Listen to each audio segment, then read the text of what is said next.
Hey, good evening, everyone. Welcome to another exciting Saturday night wine stream and another exciting edition of Drink with Rick. I'm Rick, and tonight we are going to open an interesting little cab from Winestore in Blakeney, where I usually go to purchase my wines. I actually purchased this one some time back, and it has been sitting quite a while back here, waiting for just the right time to open it, and I think tonight is just the right time. If you're joining us just now, say hi. Join me in the chat. Say hi. I'll talk to you. If you're joining us on Facebook or on our Facebook page, Drink with Rick, you can also join me live in the chat on YouTube. Let's see. YouTube is going, and that was not an issue tonight. Facebook was an issue. Also, we're on Twitch. We're live on Twitch, and we have folks in the chat already. Add me friend one. He says, looking slim, pimp. Thanks a lot. It's great to be back. As a matter of fact, on Twitch, we had some issues with Twitch last week. It was kind of going up and down a bit, but it looks like we're going strong tonight, and I'm glad you're here with me. Stick around. Tell me what you're drinking. Tell me what you'd like to see me drinking. Tonight we're going to drink this wine, but we're going to review it and pair it with some foods. I've got some foods here that my lovely wife, she made up. We're also on Periscope, before I forget, and so we're tweeting out live on Twitter. So you can join me on Twitter at Drink with Rick. On Twitch, it's Drink with Rick 1. That's the name of the Twitch channel there. And let me check, see what we've got going on in Facebook. And I think, let's see. Oh, yes. Before we go any farther, you can also watch us live on the homepage on our website at drinkwithrick.com. Of course, we don't have the chat up right now, but you can you can go to the page that it's actually streaming from and leave comments underneath, and I'll be happy to respond to your comments in kind. That's at drinkwithrick.com. Also, you can reach me anytime, Rick at savoyamedia.com. It's Rick at savoyamedia.com.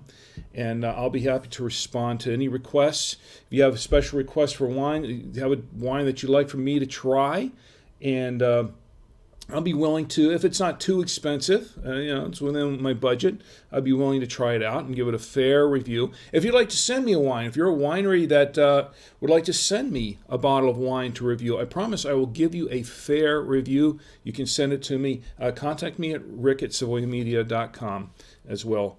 And I'll give you a shout out on the wine stream as well as the wine. We'll go over it. Once again, fair review. For full disclosure, I'll have to say that I got that in exchange for fair review. You can also listen to the podcast 10 p.m. Monday evenings. The podcast version of the show goes out at 10 p.m. Eastern Time at drinkwithrick.com. Also, you can hear it on just about everywhere where you can catch a podcast. And that's let's see. I'm not going to list them all. Too many of them out there. But just trust me. We are on Apple Podcasts if you like to get your podcast from there. We're on Google as well. You can actually also listen on Alexa, or excuse me, just in case you have one in the room, the Amazon Echo. Just say the wake word, which I accidentally said already, and just say play Drink with Rick podcast, and it should be able to do that for you. It's funny. I seem to be in the minority of people that listen on a smart speaker, and I'm not sure why that is, because I enjoy listening on a smart speaker, especially while we're confined to our homes right now. But if you have a smart speaker, give it a try. I enjoy it, but I find that a lot of people don't seem to do that. I'm in the minority there. Anyway, we're going to introduce the wine now. This is what we're drinking tonight. This is a Rockbrook. It is a 2017 Cabernet Sauvignon from California. I have a little bit of information on it. Couldn't find any one sheets. Couldn't find any spec sheets on it online. But it's cellared and bottled by Rockbrook Cellars in Sonoma, California. And this is an interesting wine. I'll explain why. Is because it is, if it looks like a budget wine, it actually is. Sometimes you can tell by the smaller, shorter, sometimes I'll say squattier bottles, that it and with the the bottles with the with the dip here, when it's kind of shallow, it's usually a cheaper bottle. And you can usually tell, but not always, but sometimes you can tell that, oh, this is a wine that's meant to be consumed in a shorter period of time and not sitting on the shelf for a couple of years.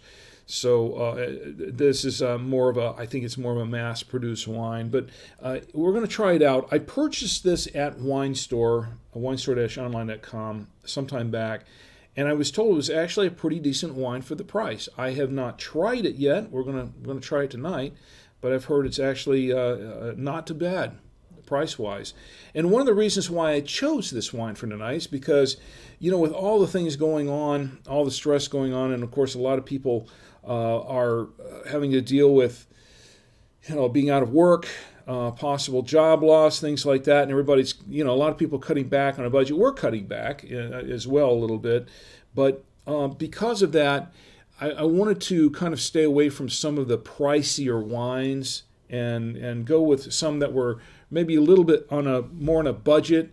And this is, hopefully this is a decent wine. We can recommend this. We'll find out soon enough. My lovely wife, Chi, is joining us in the chat. Hi, honey. I appreciate it. And also, Chi has prepared for us tonight to pair with the wine. She has prepared for us this really nice platter. We've got some lasagna that she made, her own recipe for lasagna, and a burger, and a couple of cheeses here. It looks like we have a cheddar, and we have, my favorite, Gouda cheese from Trader Joe's, and some crackers, and a special surprise. She has made this cheesecake, cheesecake, and it's strawberry, and I think it has is this a Oreo cracker crumb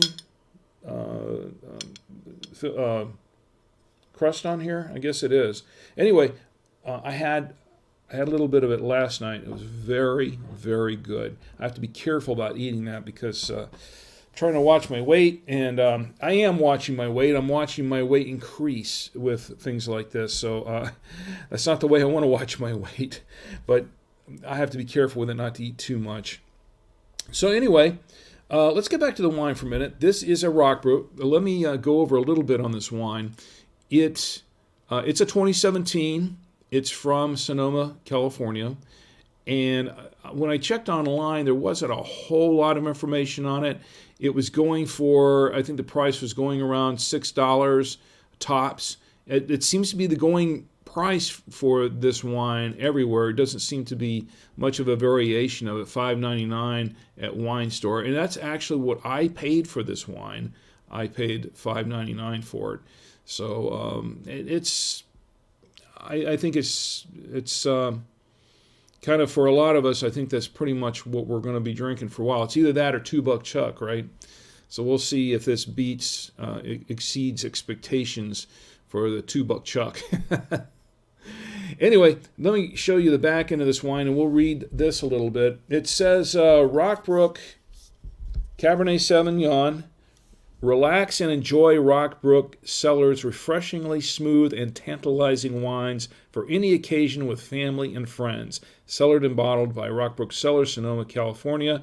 It is 12.5% alcohol by volume. That's surprisingly low for some of these wines, especially some of these what I call mass-produced wines. Let's see, it's 12.5% alcohol by volume in a 750 milliliter bottle. And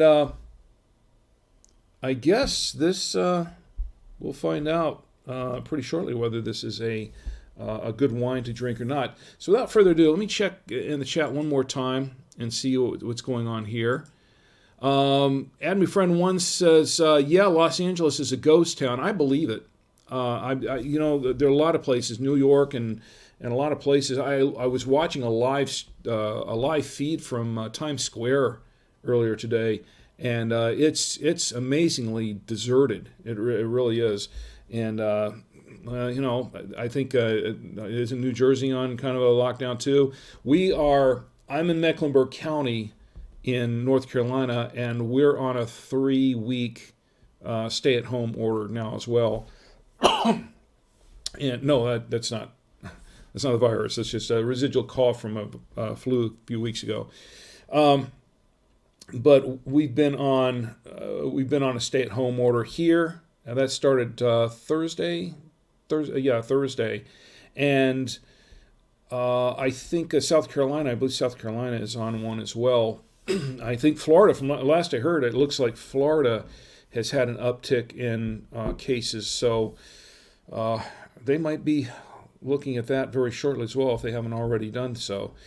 Anyway, it's all bad news all around, but hopefully, that this is a little bit of an escape from all that, and a chance to just kind of give ourselves a little bit of a respite from all of the stress and strain going on, and just have a good time on Saturday night a little bit. And Add Me Friend 1 says, cheesecake, my one weakness.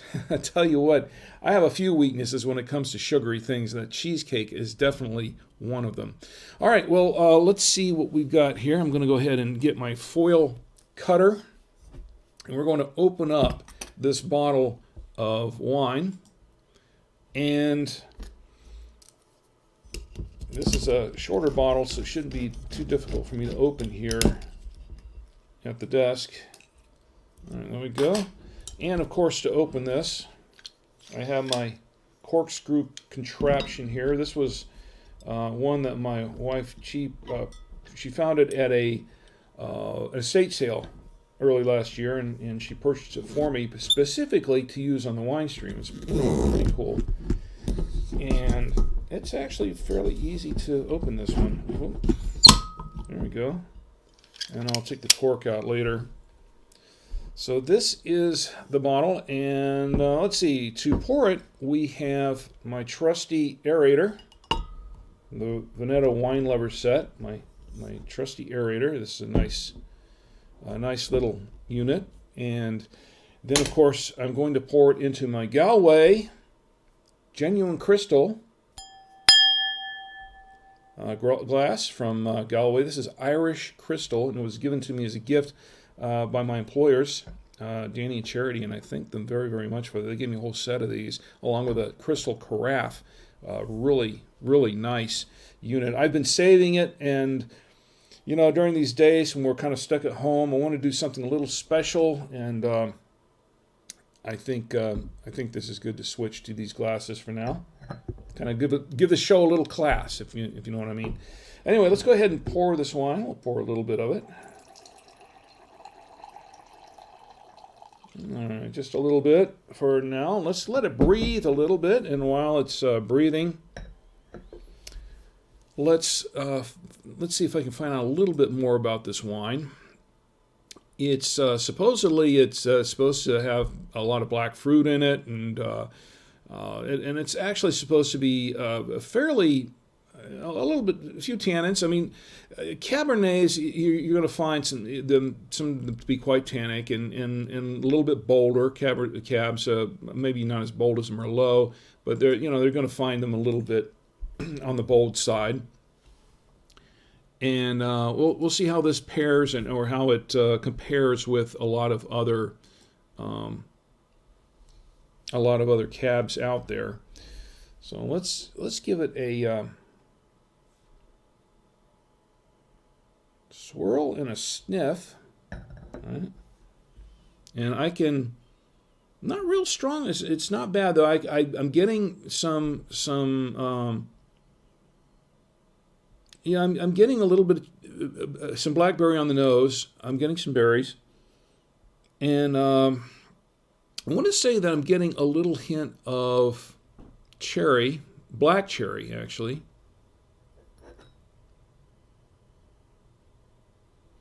And a little bit of something else, a little spice in there, a little spice. Let's give it a taste.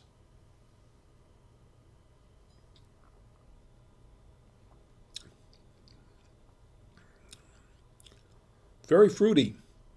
Very fruity. Wow. It is very, very fruity. And there are more fruits in, I think, than just a black cherry in the blackberry. There's some other fruits in there too on the first taste. I'm getting a little slight hint of what tastes like licorice. I love licorice, by the way. A little bit of licorice, and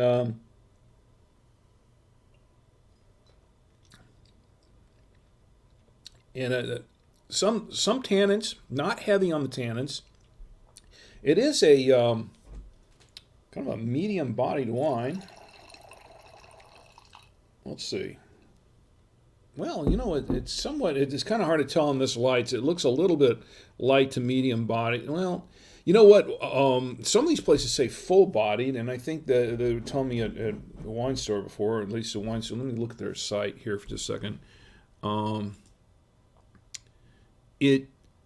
According to their site, it's supposed to be full bodied.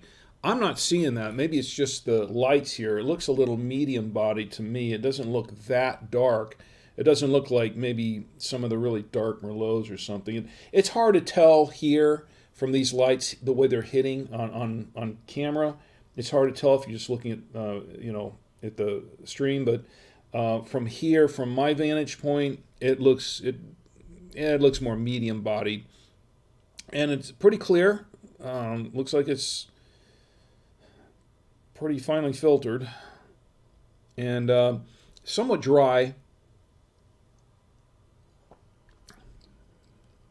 And it's kind of medium. It's not.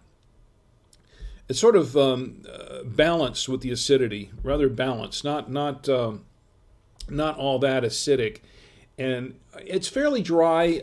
I heard reports that this might be a little on the sweet side. I'm not getting that. It really is dry, and it's not overly dry like some wines have had, but it's fairly dry, and it's okay because I love a good dry wine.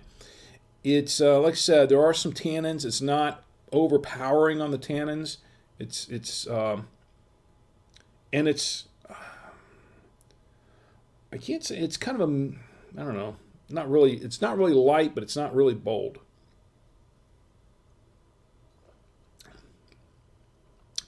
This is a wine that could be fairly easy to drink. Now, not quite as. And I was talking about, which one was it last week? That was the, where is it? It's over here. The Stamari. I thought the Stamari, that was Pinot, and I thought that was really, really light, very, very easy to drink, and probably a little too easy to drink in some ways. Like maybe you could wind up drinking too much without meaning to because it just went down so easy. This isn't quite like that, but it is fruity. It is very. It's not too fruity. It's not fruity like on the chewy side. It's not. It's not really a chewy wine or anything like that with the tannins, and it's not too fruity like it's. I don't want to say it's jammy. It doesn't taste really jammy. It actually tastes fairly well balanced to me. And maybe, I don't know, maybe that's because I had this sitting on my shelf for a while. Maybe it's because I didn't open it right away and drink it. I don't know. Maybe it had time to sort of mellow out a little bit. It's not bad. It's not bad. I could say this is for $5.99 wine, actually this is not bad at all. I would say, if you're looking for an $8 bottle of a cab, I would say this probably fits that bill. If you're looking for an $8, $9 cab, and you only have $6 on you, I think this would work. This would fit the bill. Not bad. Yeah, I kind of like it. And according to, I'm tasting a hint of licorice in there, and it's. Let's see. Let's check the chat for just a minute. Anything going on in the chat? Not really. Our bandwidth is just terrible on Facebook. If you're watching this and it's breaking up, I apologize. It's just not the bandwidth is not great on Let's see if we can fix that a little bit, close some things up. It looks like it's not great on Facebook tonight. We're doing better on Twitch this time, I think. Add me friend one. How is the feed looking on Twitch tonight? Is it better? Because last week we were having a lot of trouble with the feed. All right, let's go ahead and try and taste pairing it with some food. And the Facebook chat's kind of quiet tonight, I should say. Unless I'm missing something, it looks like the Facebook chat's a little on the quiet side. But Bill, I see Bill liked us there. My good friend Bill, how you doing? Stick around, pop in the chat, say hi, tell me how you're doing. And of course, we're going to toast everyone. We're going to toast some anniversaries. I have a couple of anniversaries to toast. Also a very, very special anniversary for my family and I. A couple of birthdays, and of course, the national days. So let's stick around for that. In the meantime, let's go ahead and try pairing this with some food. And I'm going to start with the burger. Because, burgers, caps can go pretty well with burgers. Peanuts can go well with burgers, too. And this is a pretty good burger. I like this. Not bad.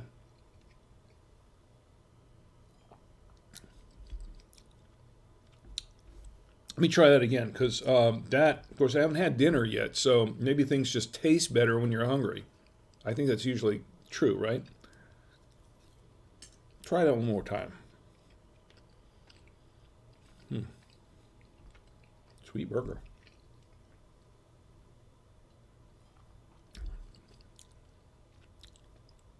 This burger is a little on the smoky side, which is good, because this really kind of brings out and accentuates the meatiness, the smokiness of the burger. I like that. That's good with the burger.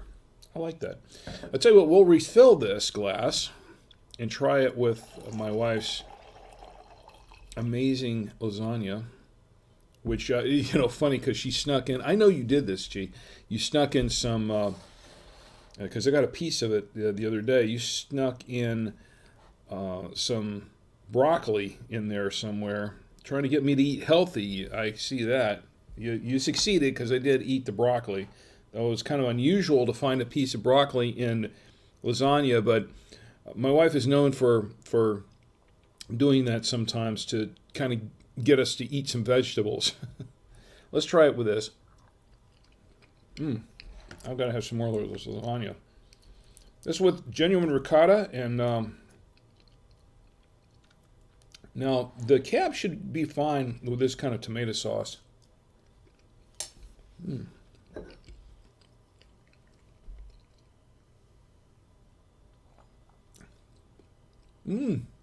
Goes very well.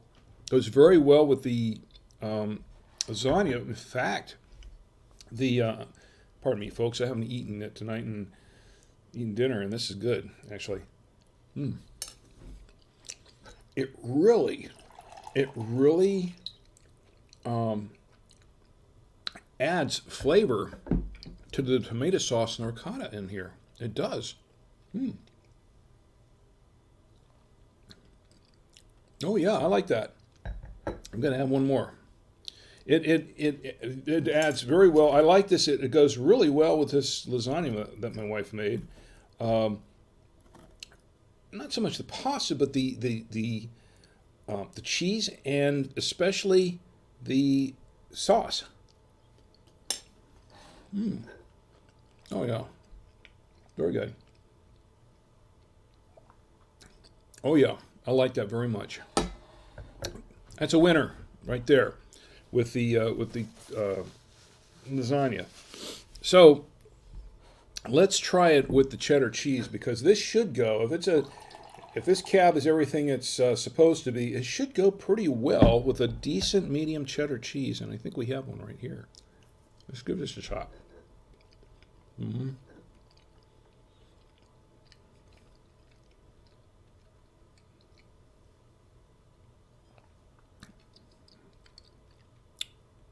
Not bad. Once again, it's not bad with the cheddar. I like the cheddar. I think these were good choices. My wife put these together. Try it again. Oh boy. Kind of rich with the cheddar. I like that. I really do like that. Before we go any further, let's go back to... And Tori Jones says, are you my father? I love your wife. And I tell you what, I love her too. She's just an amazing person. We're going to talk about that a little bit as well. Because, I did I gave her a little shout out last week. And I wanted to do that again because she really nursed us all back to health over the last couple of weeks from the flu, and I can't tell you how much that I appreciated that. But let's see, anything else going on Facebook? Oh, Sherrod's in the chat. Sherrod, it's great to see you. Oh, it's actually Kathy, my cousin Kathy. Sherrod will drink with you by Kathy. I'm not sure if I'm talking. I guess I'm talking to Kathy. It could be talking to Sherrod, my cousins from Georgia. And boy, it's great to see y'all. It really is. And I'll give you both a shout out. Here's to Sherrod and Kathy. I haven't seen you all in quite a while, and I hope you're doing very, very well. And it's, I think the last time we got by there to Georgia to see you guys was, wow, it's been quite a while, some years. But I have a lot of fond memories of you both. I have a lot of fond memories of my cousin Kathy, who's, my cousin Kathy and my cousin Bert, their parents are great people too, and their dad, oh, okay. I was just looking at the wine for a second. That's not sediment. That's air bubbles. Okay, had me there for a second. Anyway, my uncle, a really, really fine guy. And always enjoyed going up there to visit them. And one of my fondest memories is going by there to see them, and he would make these really big burgers. He would get up on the grill and make us these really big burgers. You remember the really, really fat burgers, and he would just load them down. I mean, incredibly big, incredibly juicy burgers. He had some great burgers. That is one memory that I cannot get out of my head. Are the burgers that my uncle made. And I don't know, that's one thing I remember about him a lot, is that he had these humongous burgers that just basically melted in your mouth. They were excellent. And I'm sure they would go really well with this wine. I don't know. I've got food on the brain tonight, I guess, probably because I haven't had my dinner yet. Now, there's one more thing I'd like to try this with, and that is the Gouda cheese. This is the famous, or what I've made famous, the Trader Joe's Gouda cheese. And Sherrod or Kathy says, that looks great, and it so far it is. I'm going to try this with the Gouda. We have not had a miss. We've had the Gouda on to pair with all of these wines. With the last 10 wines or dozen wines back there, the last dozen weeks, and we haven't had a miss yet. So we're going to try it with this.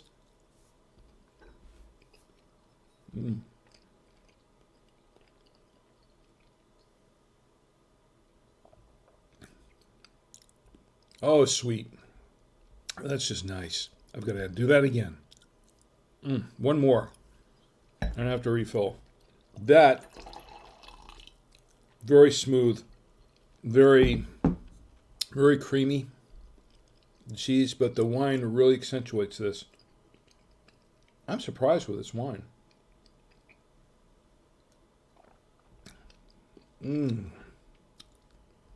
Wow, that is just really, that's awesome. That is awesome. I have to say that I think another winner. I think we have another winner on this, especially with the Gouda cheese. Now, we did have one near miss. It was a few weeks ago, I think with one of the wines back there, and it wasn't the fault of the cheese. It was really more that the wine and the cheese didn't really make the best match, but it was not bad. It was okay, but I don't think we've had it's been a winner all the way around. This Trader Joe's creamy Gouda. I love this cheese, and it goes well with a lot of different wines we've tried. Really, really impressive. Sherrod, or Kathy, I don't know if it's Sherrod or Kathy talking here, but says that looks great, and said what was? Oh, it was Sherrod burgers is what they are still called. Is that what they're called? They're called Sherrod burgers. All right, we have to come up and see you guys because I definitely want to have another Sherrod burger. It's yeah, definitely time for one of those, and I'll bring the wine. I'll definitely bring. Maybe I'll bring this one. I don't know. But I'll bring the wine. We have to come up and see you guys sometime. So anyway, so what do we got here going on in Twitch? People watching Twitch. You know, I think Twitch is just a little bit, looks like the feed went down for a minute in Twitch, and I apologize for that, guys and gals, if that's the case. It's what it looks like. Twitch was problematic last week. Anyway, so we paired it with the food. There's one more thing that we have yet to pair it with, and that is this cheesecake from my lovely wife, Chi. I'm going to save that towards the end. We'll try it for dessert towards the end. We'll try it with whatever's left in the bottle. And I have a feeling I'm going to be drinking quite a bit of this wine. So, anyway, there are some things we have to do next, which is, of course, to toast birthdays. We have some birthdays to toast. And I had to get caught up. You know, last week we had a 2-hour, the longest wine stream I've ever done. 2.5 hours for that wine stream last week, and that was because we've been out for a couple of weeks due to we went out to Orlando for Podfest 2020, and then as soon as we got back, the kids and I all came down with the flu, and my wife nursed us back to health. And she was a real trooper as far as how she handled things while we were down in Orlando. And I really, really do appreciate that, and I appreciate her for it. She's just a really amazing person and very patient with me. But we got back, and of course we missed a couple of wine streams because of that, because we were out sick. And when I came back, I thought, well, I'm going to try to go easy that week and try to do like an hour and a half. But it wound up being 2.5 hours long because we had so much. I had so much to tell you, so many things to cover in that wine stream that we just wound up going over. And we got a great turnout as well of everyone in the chat. So I really, I just went really long with it. And of course, my wife rolled her eyes when I said, 2.5 hours, we're done. And she said, I thought you said this was going to be a short one. I haven't really done a short one yet, to be honest, because I have a lot of fun doing this. And I have a lot of fun being with you, just interacting with you. So get in the chat. If you're watching passively, get in the chat and say hi. Tell me how you're doing. And tell me what you're drinking. Tell me what you're not drinking. Tell me what you'd like to be drinking. Tell me what you'd like to see me drinking. And of course, let's all drink responsibly. Now, we're all cooped up here. And one of the ways that one of the things I'm going to do here next to kind of alleviate some of our stress from having to be stuck at home during these times is we're going to do the birthdays and the anniversaries. We're going to do some toasting. Everyone have a glass ready. If you don't have a glass ready, get a glass ready. And I haven't had that much yet. And let's go do some toasting, okay? The first one is a birthday that I toasted his birthday last week on the stream, but I want to do it again because it's so close to today. His birthday was Friday, and it was so close to the end of the week that I figured, why not? What the hey? Let's toast him again. That's my good friend Chris Tiffany. Chris, a fellow IT provider. As you know, I used to be in the IT business, and I used to do some work from some freelance work also for some other companies like On Forest, Field Nation, that sort of thing. Chris is another IT provider, and I used to do the Forest Field podcast, and of course we still have the Forest Field forums. They're actually still around, not as active as they used to be, but they used to be very active. And Chris was one of our regulars there, and a listener of the Forest Field. Anyway, Chris, here's to you. Happy birthday. An old friend of mine, Chris Tiffany. Happy birthday to you. And I have another birthday that's coming up. Another one of my old IT cronies, fellow IT service provider.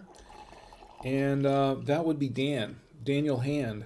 Daniel Hand, really nice guy, and actually, for a while, he was one of our moderators, one of our moderators in the Force Field forums, and I really do appreciate the time he put in and his efforts into keeping the forums clean and active and thriving and going.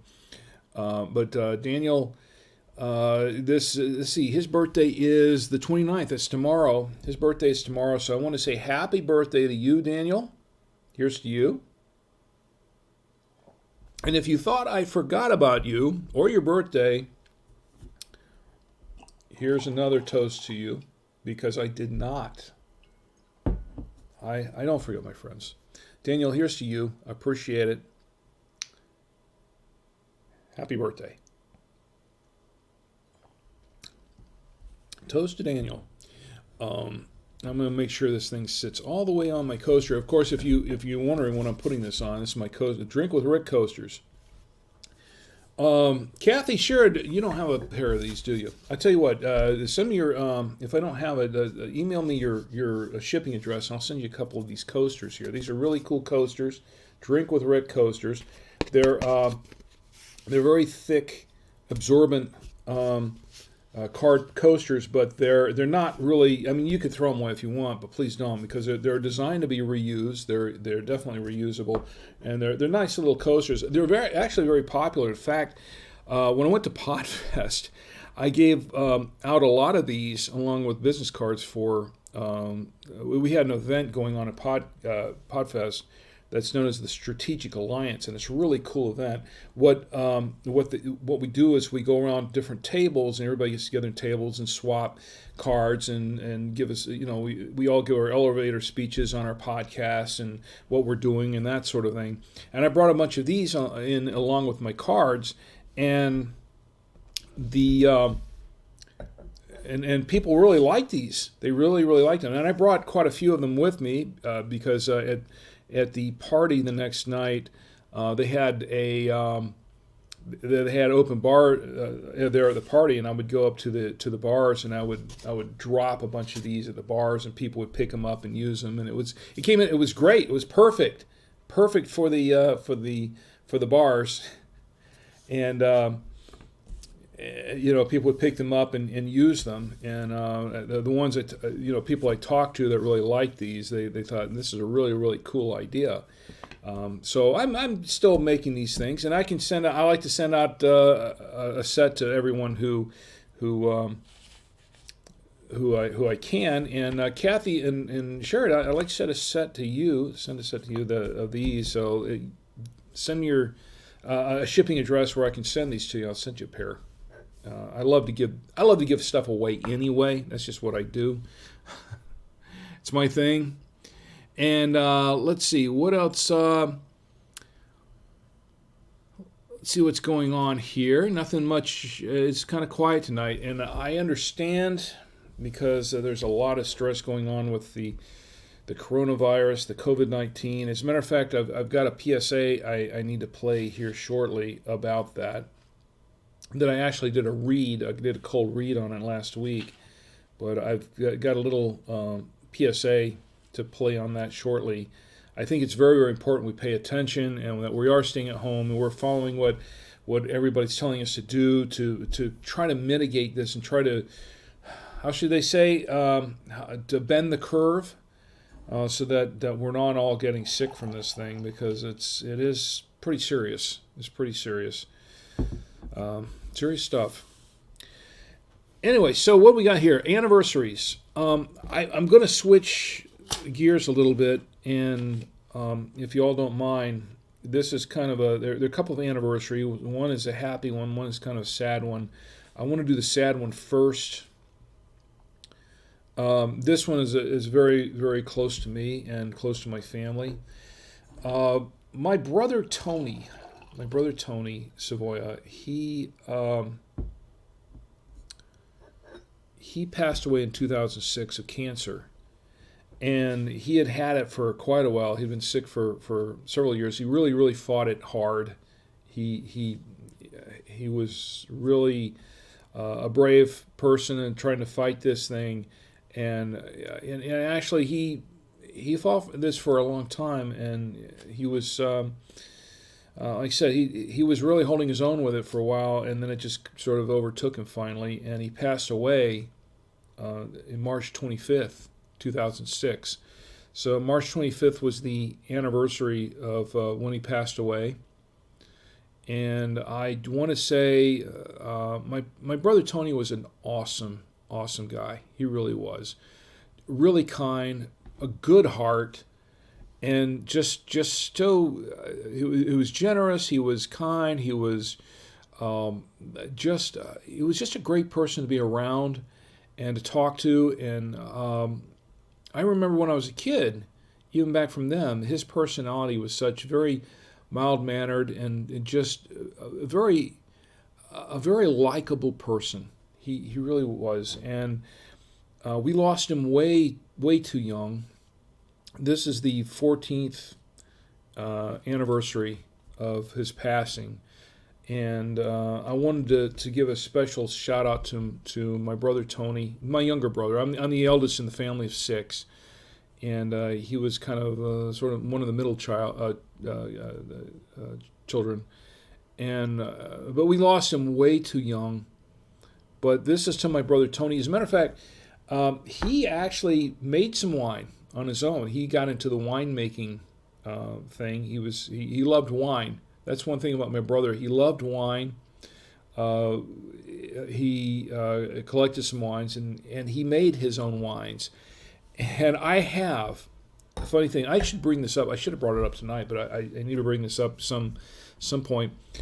I have the last 2 bottles. Just that's what he told me anyway. There were the last 2 bottles that he had. One white and one red.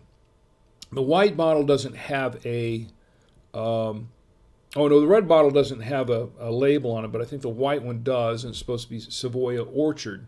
And of course, he married Joanne. Her maiden name is Orchard, so it was Savoya Orchard. Kind of a play on the names. And I still have those bottles of wine. Now, I've been told by my family that they're really not drinkable at this point. Really weren't meant to be kept for a long period of time. And as my sister Gina, who is often here in the chat, said that she's tried it. That I think the red was very barely drinkable at that point. But I've had these wines for over 14 years because he gave me a bottle of red and a bottle of white. I think the bottle of red was his last bottle, and he gave them to me just a couple months before he passed away. And I've had these bottles of wine on my wine bar downstairs. Nobody touches them. They're keepsakes. They're strictly for keepsakes. And I've had these wines for over 14 years, and they have a special significance for me. But here's to my brother Tony. My brother Tony, who just an awesome guy. And he passed away March 25th, 2006. This is the 14th anniversary of his passing. Here's to you, Tony. We're thinking about you. You'll always be in our thoughts and always be with us in our hearts.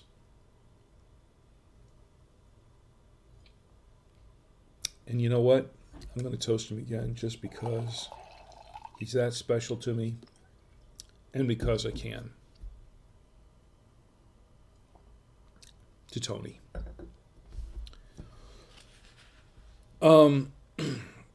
Now, on a more positive note, another anniversary, very positive one, and this is a really, really cool one, actually.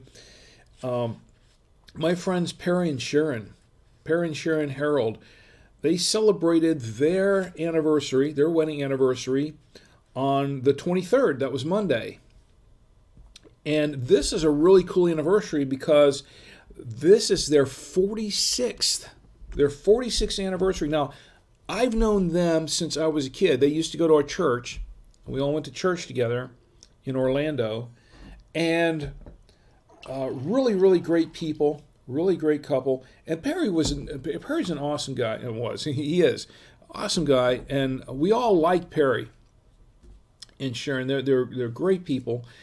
And when I remember I was a kid, I was in my early teens or whatever, and I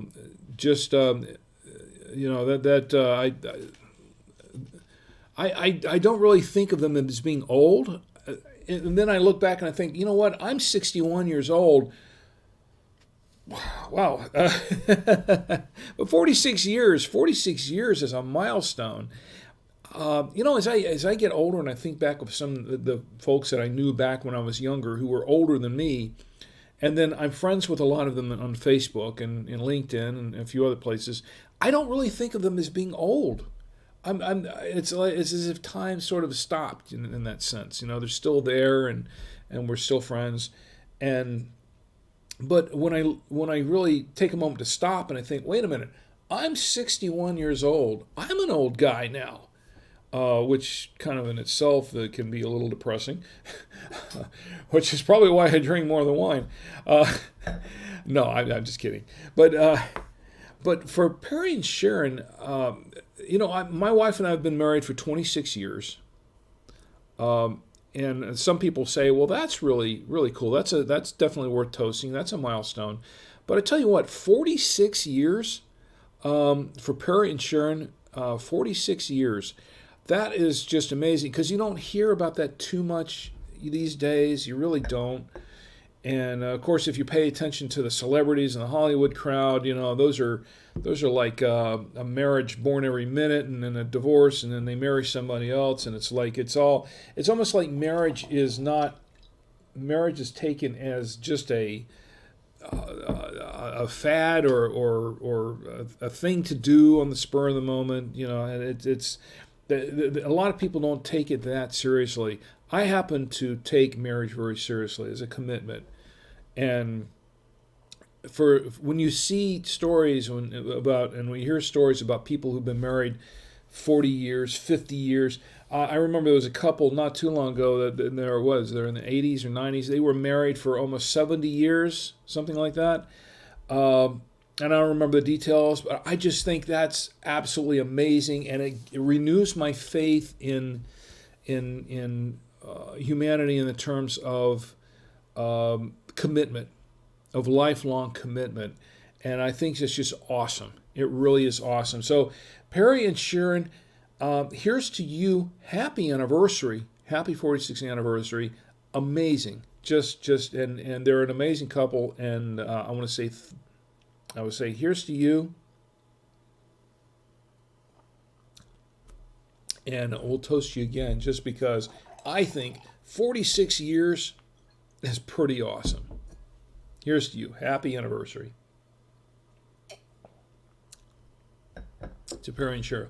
And Rob's joined us in the chat. Rob, it's good to see you here. Tell me what you're up to and how you're doing. Don't be afraid. Talk to me. Tell me how things are going with you. And how are you weathering this, the whole confinement to quarters kind of situation we have here with the coronavirus or COVID-19? I've got a few thoughts on that, but I'll save them for a little bit later. In the meantime, I think we got birthdays and anniversaries. Let's cover the national days before I get too deep into other things. The national days. We have some national days coming up, and some that are going on for another hour or so before the midnight hour anyway, if you're following the Roman calendar. March 28th let's take a look. March 28th, that's today, is we've got a few national days to toast. And by the way, the national days that I'm going with are courtesy of the National Day Calendar, nationaldaycalendar.com. That's Marlo Anderson's site. My good friend Marlo Anderson, who is the CEO of nationaldaycalendar.com, and who's visited us on several occasions here on the Wine Stream. Great stuff. We have one of his calendars, his 2020 calendars, on our wall, and it's a lot of fun. I enjoy the calendar. We gave one away. We gave one away at the beginning of the year to someone, and actually I think it was Phil, right? Phil Bond, my good friend Phil Bond, who's a regular here on the Saturday Night Wine Stream. I believe it was Phil. I think it was Phil. I think it was. I don't remember. I've given. Look, I'm sorry, folks, if I'm getting some of this stuff wrong because I've given so much stuff away in the past. I don't remember who I gave what to anymore. So forgive me if I'm getting some of this wrong. But I think the calendar went to Phil. And Bill, still, if you're in the chat, how's the wine aerator working out for you? I hope it's working out for you guys. And I enjoy mine. I really do. I've been using it for over a year now. And it works just great. It's really cool. So, the National Days, getting back to that. Marlo Anderson, he is the CEO of nationaldaycalendar.com, and courtesy of them, I have this weekend's National Days. Let me refill for that because I think I'm going to need to. March 28th, National Black Forest Cake Day. You like Black Forest cake? You like Black Forest cake? It's, I've had Black Forest cake. It's pretty interesting. I can't say it's my favorite cake. I have other favorites. I like carrot cake. I like cheesecake. I do like that very much. And Chi makes a lot of other cakes that are also very good. I can't say Black Forest is my favorite cake, but I'll eat a piece of it. Sure, why not? I'll eat a piece of it. Here's the National Black Forest Cake Day. Give it a slight sip there. National Something on a Stick Day. Okay. National Something on a Stick Day. Everybody likes something on a stick, right? Corn dogs on a stick. A lot of different things, foods on a stick. We were at the Renaissance Festival. That reminds me, we were at the Renaissance Festival this past September, this past fall, or was it October? And they had a beef on a stick, and it was this humongous. I had to have one because the previous year we went down to the Renaissance Festival, and I went there for the beer because they had a beer fest going on one day, and they didn't do it this year, at least not while I was there. They did do it, but it was not on the day that we went. So I missed the beer fest. But last year, that year that I was at the beer fest, I was thinking, we got the turkey leg and we got all the other stuff. And the turkey leg was good, by the way. But the beef stick, I saw people walking around with the beef stick, and I thought, that is pretty cool. The steak, it's called steak on a stick. That's what it was called, steak on a stick. And I thought, I have to have one of those, but I'd already had... we had, when you go to Renaissance Festival, if you've ever been to one, there's so much food there, and the food vendors are great, but so much food, and it's easy to get lost in all that, and which is basically what I did. So I didn't get to do a steak on a stick that year, but we went the next year, which was this past September or October. And I said, okay, this time I'm going to have the steak on a stick. So I did. I had a steak on a stick. And I tell you, it was really, really good. I loved the good. It was a big hunk of meat. It's a steak on a stick. Steak on a stick. It was really good. My only regret is that I didn't have a beer to go along with it or a good wine. I think it would have been even better. But it was very good on its own. Then I had a turkey leg. And I think I wound up having part of a second turkey leg. And we had, It had a huge cinnamon bun. And we had, because the cinnamon buns were just awesome over there. And we had a few other things. And by the time we left the Renaissance Festival, it was, I think I'd gained a few pounds. Suffice it to say. Anyway, Here's to steak on a stick. Here's to National Something on a Stick Day. Now, there are some things on a stick that I won't eat. I don't want to gross anybody out, but you know, they've been talking about possible origins of the coronavirus and stuff like that. I'm going to be grossing you out. I'm okay. There's, you know, they have the what's called the wet markets where they serve all kinds of weird foods.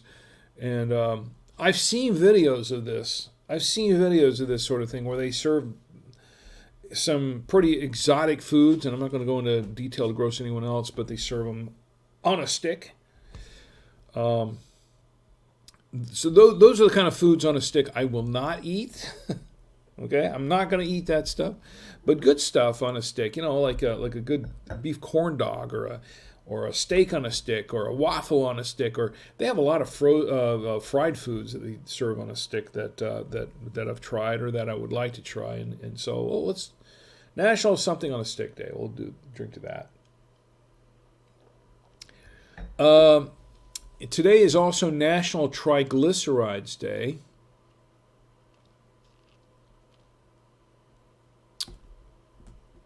You can drink to that. I'm not really sure what that means. And National National Weed Appreciation Day. I did not click on that, so I'm not sure what that means. If it means that, is Marlo in the chat here? Let me see. Okay, I don't see Marlo in the chat here right now tonight. Sometimes he pops in, and GL Cavis joined us in the chat. It's good to see you. Thanks for joining us in. He says, "Slam the drink, jug, jug, jug." Yo, do it. Well, I believe in drinking responsibly, but I am going through this bottle. I'll have to say that. I am going through this bottle, and we are not done with the stream tonight yet, so we'll see how that goes. Nothing going on YouTube right now. So, where was I? Oh, yes. Going back to the national days. Here we go. National Weed Appreciation Day. Now, what that means, I don't know if that means weeds. I hate weeds. My yard is full of weeds. In fact, my yard is really not a grass. You know, technically grass is a weed, okay? Technically grass is a weed. But it's one of those good weeds that people want to have in their yards. I want to have grass in my yards. Unfortunately, my yard is such, and I didn't pop it up here. Do I have the yard of the month thing up here? No, I don't think I do. Oh, yes, I do. Okay, hold on a minute. Let me see if I can find this. I think I do. Do I have my yard of the month? Yes, I do. I have to show this to you. I really have to show this to you. Okay. My yard, we've had so much trouble with our yard and in the past. And what happened was originally, some years back, about 5 or 6 years ago, and this has been an ongoing problem for a long time. We had, I'm going off on a tangent, folks, but this is what I do. This is what this show is about. This is about you and me and wine and just stream of consciousness, and that's what this is about. So, anyway, about the yard. My yard, when we first got here, the yard was beautiful. It was a beautiful yard and a beautiful garden. Over the years, though, things started happening. We had a beautiful cherry tree. Maple tree. We had a sugar maple in the front. I don't know where it got the cherry from. A sugar maple in the front. It was a beautiful tree. I loved that tree, especially in the fall, when the leaves change. It was just beautiful.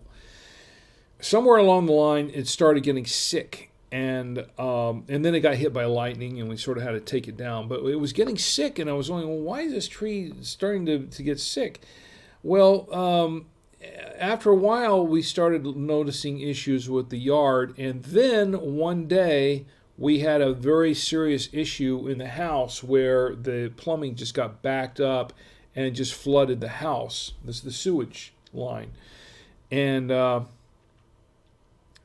so we had to dig up that sewage, the line, basically had to dig up the front yard. It turns out that beautiful sugar maple tree, the roots had gone down into the line, punctured the sewer line.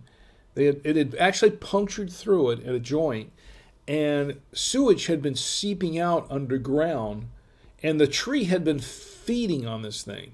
And apparently it had been doing this for several years. We didn't know about that. It had been feeding on the sewage for several years.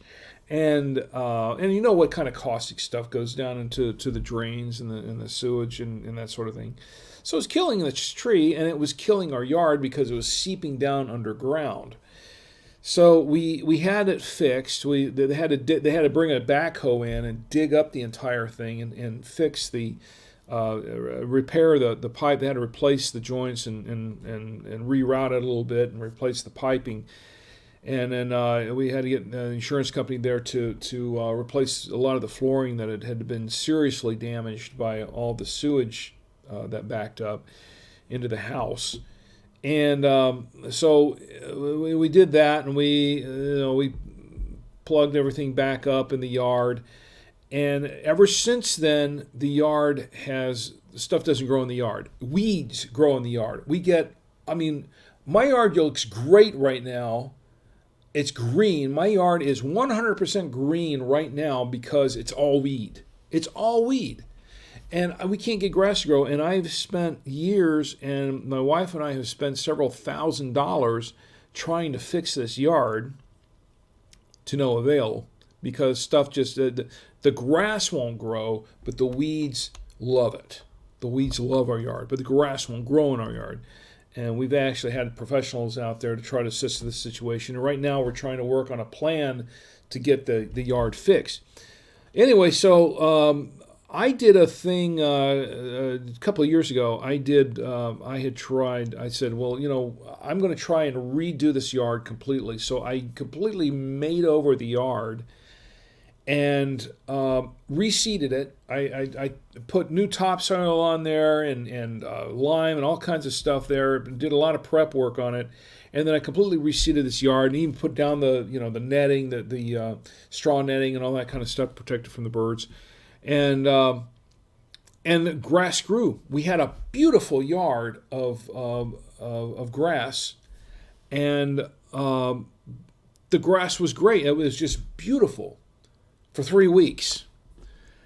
And for 3 weeks, it was just awesome. I was so proud of this yard. My wife and I were so proud of it. And then all of a sudden, it just died. The grass, everything just died. And we checked it out, and the ground there was still a little toxic. And then all these weeds just sprung up, mushrooms and all kinds of stuff. Just sprung up over the yard. So we had a professional come in and kill it all off, so that we could redo our yard. And we're in a second year of having to deal with this. Anyway, so the picture I wanted to show you was this. Late last year, our HOA, I'm not a big fan of HOAs, definitely not a fan of HOAs, but we're kind of stuck in one, unfortunately. So our HOA, in their infinite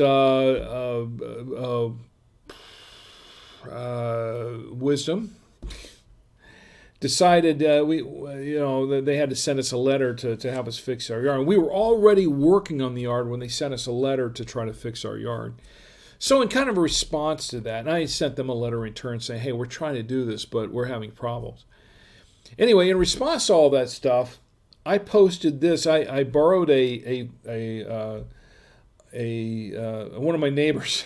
One of my neighbors had a sign, and I borrowed it. I said, "Can we borrow this?" And I said, "Sure." So I stuck it in my yard, and this is what I stuck in our yard. And because we weren't winning Yard of the Month for a long time, so finally, you know how long it has been. I've wanted to post this here in the wine stream for a long time, and I just didn't think. Just now, I just thought about doing it, but I've had this set up because I was going to share this with you before. But we did this last summer, and we had our Yard of the Month sign, and it was there for. It got some laughs, but it was there for, I don't know, a week or two, and then all of a sudden one day the sign just disappeared. I think somebody, maybe the HOA came across and threw it out. Came across and took our sign. I don't know. I have no idea. I think somebody told me they got their sign back or something. But it was fun. Everybody had a good laugh over that. Yard of the month. No, okay. Everybody in our cul-de-sac had a good laugh about that. I don't know. The HOA, they don't have a sense of humor. Trust me, they don't have a sense of humor. Especially the management company, the property management company. They don't have a sense of humor. I'll just say that right there. Anyway, so, but that was our yard of the month thing. Anyway, what I was getting to, Weed Appreciation Day. I hate weeds. I despise weeds. Now, it depends on what they're saying by Weed Appreciation Day, because I'll tell you what, that might not be the weeds you're talking about. Now, if they're talking about National Weed Appreciation Day, if they're talking about the other kind of weed, the kind of weed that people are smoking in a number of states legally now, that's something different. I have mixed feelings about that. I'm not going to go into that right now. But I don't smoke weed myself. I don't do that. Yeah, you can toast it if you want to. Toast it if you want to. Who wants to toast National Weed Appreciation Day? Go right ahead. Be my guest. It's not my thing. And Tim has joined us in the chat. Tim, it's always great to see you. And Tim, of course, his daughter, Kate, she's an Instagram influencer and a model in her own right. She does a fabulous job. And, as a matter of fact, I was up on Instagram today posting some images for this wine that we're drinking. And I saw some of her latest images. Very, very, very cool stuff. Very cool stuff. She has a lot of talent and a good eye for fashion and fitting that fashion in the right venues, in the right context, and everything, making everything kind of fit the background and that sort of thing. She does a good job on that. So you should be proud of her, Tim. You really should. And Christina's joined us in the chat. Christina, it's great to see you as well. My good friend Christina and Jim and their kids are lifelong friends. We value their friendship greatly. How are you guys doing? I hope you guys are doing okay. I know there's been some issue today. I didn't really delve into it too deep, but I know Florida, they're having to deal with the coronavirus issues as well, and it's just the current situation all around the country and all around the world has just been it's been very sobering. It really has, and I'm not trying to make that a pun, but it has been very sobering. Anyway, but it's great to see you guys, and I hope you're doing well. Let's see, go back to the national days for a minute. Let's see, the national day for March 29th. Tomorrow is the 29th, National Lemon Chiffon Cake Day. Okay, lemon chiffon cake, that's the one where they've got the meringue on top, right? That's meringue. I'm not, some people love meringue, like lemon meringue pies and things like that. I am not a big fan of meringue. I think that's what that is, right? Lemon chiffon cake. Love lemon, though. And I love key lime pie. Let's face it, I love pie and cake. There's no secret there. National Mom and Pop Business Owners Day. Now, folks, this is very important. You know that this country runs on mom and pop businesses. Yes, there are big corporations. I have worked for big corporations. I've worked for corporations like Disney. I've worked for Meredith Corporation, very big corporation. Better Homes and Gardens, and they own a lot of TV stations and that sort of thing across the country. I've worked for several big corporations, national companies, international companies, I guess. Disney's an international company, really is. My wife has worked for big corporations, and my son Tommy, he's worked for a couple of big corporations, and big retailers. Even my daughter Tita, she's I think that's really more of a national company that she's worked for before. But the thing is that nothing really, there are big companies and big corporations that really do employ a lot of people. But the backbone of this country, the backbone of what makes this country run is not really the big guys. It's really the mom and pop businesses. These are the little companies. Some of them are one man, one woman operations. Some of them, they're just one person operations.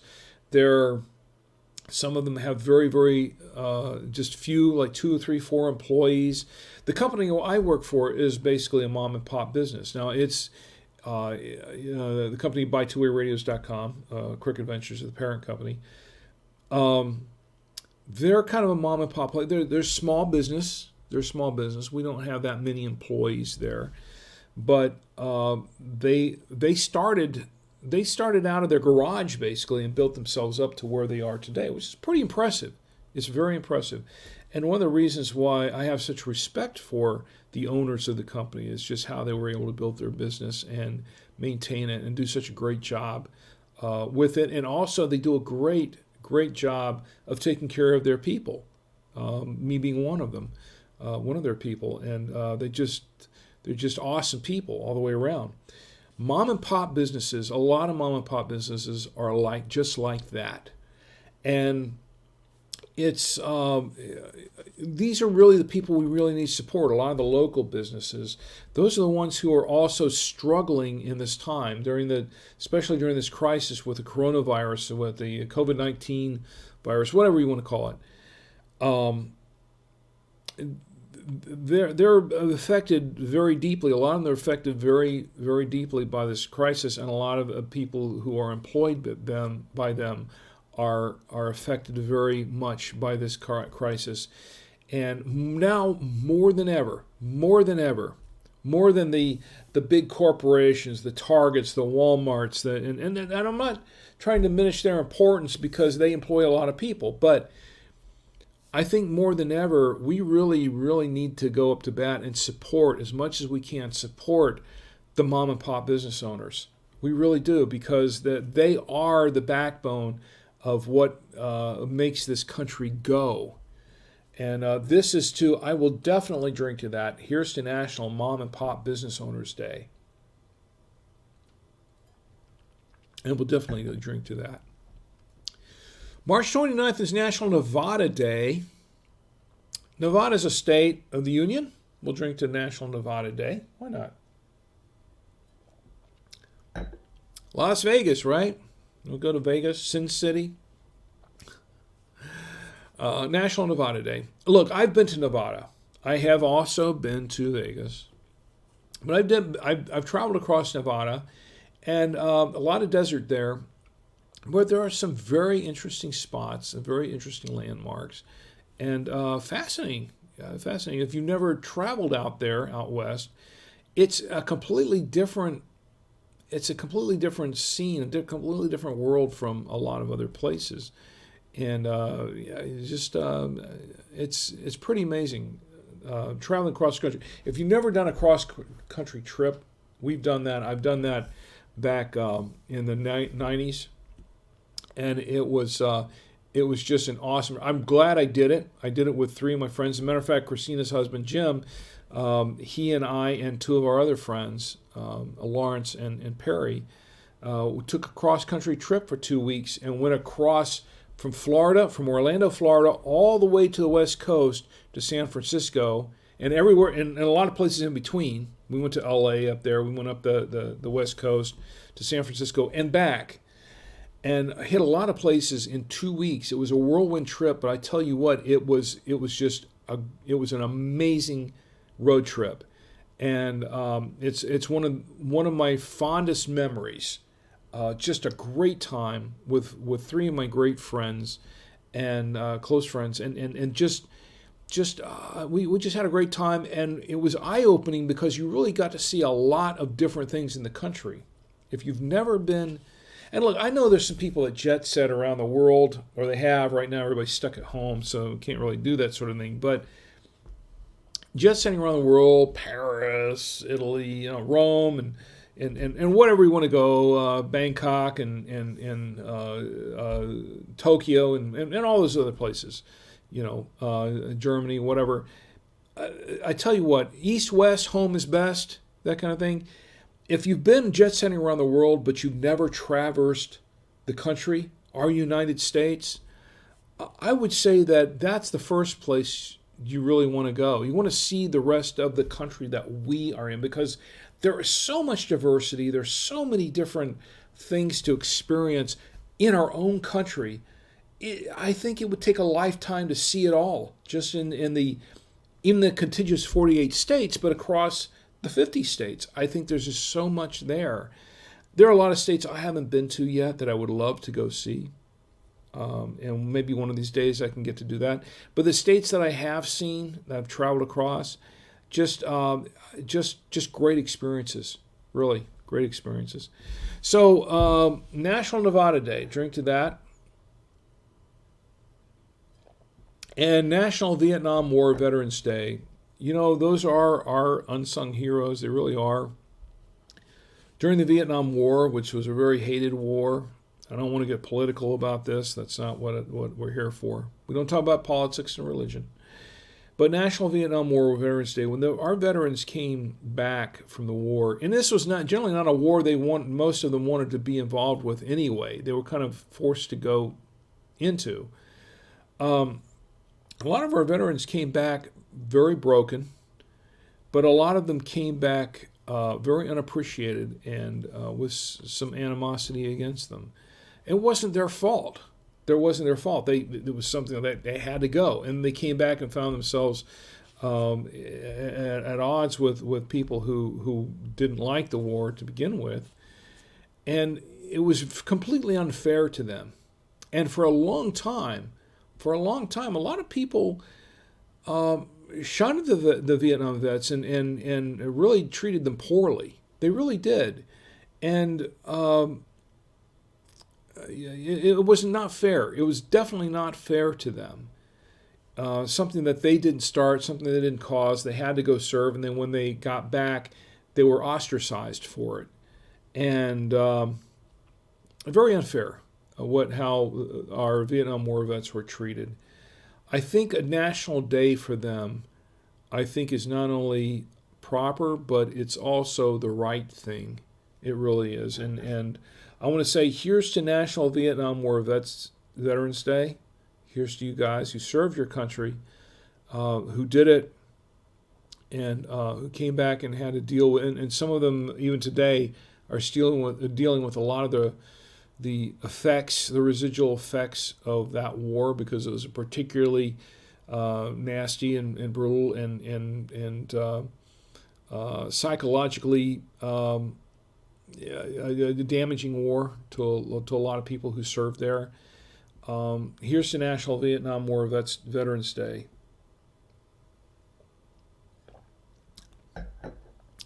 I didn't serve in the Vietnam War, but I respect those who did, and I respect those who served who serve in any of our armed services today. Here's to you. Wombo Combo says Rick, and he's got the popcorn out. And Frangopio is say, what are you talking about? Well, it depends on where you came in. I'm not sure. So anyway, that's I think that'll do it for the national days. We have some more national days coming up, but you can go to nationaldaycalendar.com and check those out. There's some fun national days coming up. I think we covered all those for Sunday, right? For tomorrow? Yes, we did. So, actually March 30th. Let me give a quick rundown of those days, because we'll give a quick toast to all of those days. March 30th. March 30th, which is Monday, is National Take a Walk in the Park Day. National Doctors Day, considering the current climate, I think that's earned one. National I Am in Control Day. I want to say that considering what's going on right now, I know a lot of us feel that we're not in control, particularly with this coronavirus going on. We feel that we are not in control at all because a lot of us are confined to homes. A lot of us are in almost a complete lockdown, so to speak, depending on where you are. A lot of us are having to deal with the effects of this coronavirus pandemic. And so a good deal of us feel that we're not in control. We don't know when this is going to end. We don't know if it is going to end. We don't know how it's going to end. We don't know if we might be, who or might be involved, might have coronavirus or might die from coronavirus or might have to deal with this in some way or have a loved one that deals with it or dies from it. There's a lot of uncertainty right now. There is. And National I Am in Control Day. We feel like, a lot of us feel like we are not in control. And that is concerning. But look, let's take a step, take a deep breath. If you're suffering from a lot of anxiety from this, and a lot of us are, take a step back, take a deep breath, and say, just like anything else, just like a bad meal, and I've had a few of those in my day, just like a bad meal, this will pass, and things will be okay. They will get better. We just have to follow the recommendations, what everyone's saying, stay home, keep low, lie low, and keep cool about it, and we'll get through this. We'll all get through this, but we'll get through this together. And I think that's important to remember. So, it's hard to think that I'm in control, but it seems like everything is out of control, but it's not. There's hope. There is light at the end of the tunnel. Like I said, this will pass, and we all stay together. If we band together, we stay together, and that's kind of what this, really, this is one of the things that I have touted about on this wine stream, and that's one reason why we don't talk about politics or religion, things like that, things that tear people apart. One of the things about this wine stream is the idea behind it is to bring people together. Yeah, it's a little bit about the wine. It's not about me. It's about the wine, but a little bit, but it's about us, about you and me getting together, uniting for a common good, for common causes, for just having a good time together, just some camaraderie, and just forgetting all the differences that everyone has, because there's so many of them, and that's one reason why I kind of spend days where I actually don't get on Facebook at all, because it gets a little depressing. But if we get together and we do something that's more uniting, that can unite us all, and wine can do that. Wine can unite us. We can find common ground. But it's easy to think that you're losing control with all the bad news going around. Let me tell you that we'll get through this. But we have to get through this together. We band together. And you say, well, we're all doing this remotely. In this sense, it's kind of ironic, actually. And I actually posted this to someone today. Isn't it kind of ironic that we have to separate in order to band together? and in a sense, that's true. But look, we're all having to deal with this. So let's try to unite ourselves and get through this together. I think that's very, very important. Let's see, what else we have here? National Pencil Day. National Pencil Day. I collect pencils. You collect pencils? I collect pencils. It's a little fun side hobby. National Turkey Neck Soup Day. Let's skip that one. National Virtual Vacation Day. I think we're all on kind of a lot of us who are at home and who are, now I'm working from home, my wife's working from home, but for a lot of us, a lot of my friends, that's not really so much the case. It's really more of a temporary or permanent vacation, and which is sad. But once again, that'll pass. Once this all passes, we can all get back to work. But National Virtual Vacation Day, just consider this on Saturday night as kind of it's a virtual vacation. So here's a National Virtual Vacation Day. So, and March 31st, I'll just run through these quick. National Bunsen Burger Day, National Bunsen Burner Day, National Clams on the Half Shell Day. I don't eat clams, so I'm not worried about that. National Crayon Day. I like crayons. Play with them with his kid. National Prom Day. National Tater Day. Oh, I love taters. Don't you love taters? National Tater Day. And National Equal Pay Day. Changes annually, March 31st, 2020. National Equal Pay Day. Look, I believe in equal pay for equal work. I'm all for that. To be honest, I really don't understand where that disconnect comes from. I really don't understand it. I don't get it. Because it seems to me that if you're doing the work, no matter who you are, you're male or female, if you're doing the work, the same work that someone else is doing, maybe of another gender, and I think that's basically what this is referring to, National Equal Pay Day. If you're, and you know what, it's also age-related too, because if you're older or younger, if you're a young whippersnapper, and you're doing the work of an older person that maybe has been around for a lot longer and has a lot more experience, there's a lot to be said for pay for experience, but if you're a different age from another person, or you're a different gender from another person, or if you're a different race from another person, or if you're different, whatever it is,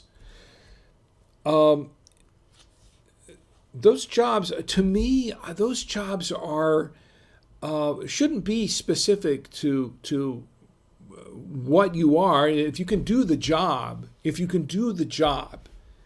should be paid for doing your job, right? So as long as you're not slacking. And now, if you're a slacker of some sort, if you're slacking off and you're not doing your job, the job of which you've been expected to do, yes, absolutely. I think that you should be. If you're being paid to do the work, you should do the work.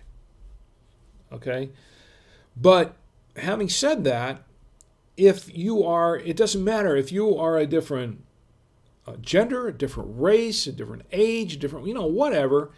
If you're doing the same work that somebody else of a different race or gender or age is doing, you need to be paid what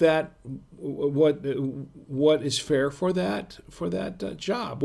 What everybody else is being paid for that job. Why should I be paid any more because I'm an old, bald, fat, white guy, or any less, because some people don't like old, bald, fat, white guys.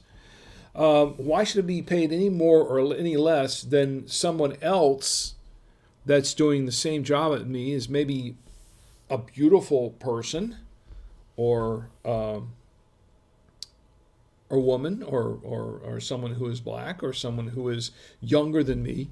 Why should I be paid any more or less than them? If I'm doing the same job and I'm with the same experience, other things being equal, if I'm doing the good work, and I'm doing it right, and I'm meeting or exceeding expectations of the company as far as my job is concerned, then I should be paid equally to someone else who is doing the same thing at equal, or at meeting or exceeding the expectations.